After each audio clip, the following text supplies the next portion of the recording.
ألف شكر لسقا الكرة المصرية. ألف شكر لنادي الزمالك. هتقولي مال الزمالك بمال أحمد السقا؟ أقولك يا راجل، يا راجل أنت شفت في حياتك نادي جدع كده؟ شفت نادي بالشهامة وبالرجولة ديت؟ كل ما نقول الدوري هيتصعب علينا، الدوري بيضيع، يجي تجيب الأهلي من إيده كده ويجيبنا؟ لا والله العظيم تلاتة أبدا. والله يا أهلي ما هينفع. تعالى يا باشا خد مكانك، أنا محافظ لك أي دوري ما ينفعش يخرج بره الجزيرة. ألف شكر لنادي الزمالك، ما بقاش اسمه الزمالك خلاص، من النهارده اسمه أحمد السقا الكرة المصرية.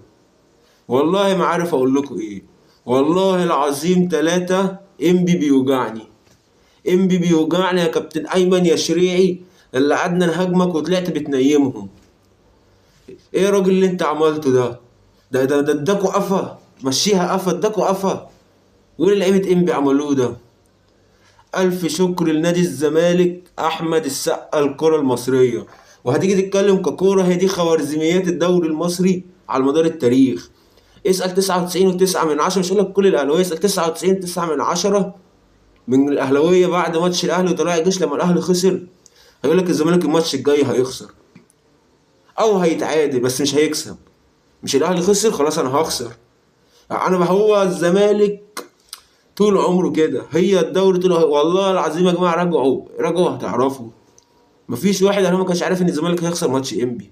معظم الاهلاويه كانوا عارفين كده. فالف شكر يا زمالك. والزمالك عمره ما كان فريق بطل، والله عمره ما كان فريق بطل. الزمالك فريق حاله. فريق حاله بمعنى ايه؟ فريق حاله بمعنى ان هو ايه؟ هو انا في حماس وفي جمهور وبتاع، طب خلاص انا هنزل هكسب الماتش دوت واخد معاه ماتشين تلاتة أربعة كمان، ها تمام الدنيا ماشية. لكن نفس طويل وبطولات النفس الطويل زي الدوري أو أفريقيا أو مفيش. ياخد بطولة كاس ده عمره ما كان عنده، عمر الزمالك ما كان فريق بطل. فألف شكر لسقا الكرة المصرية. ألف شكر يا سقا.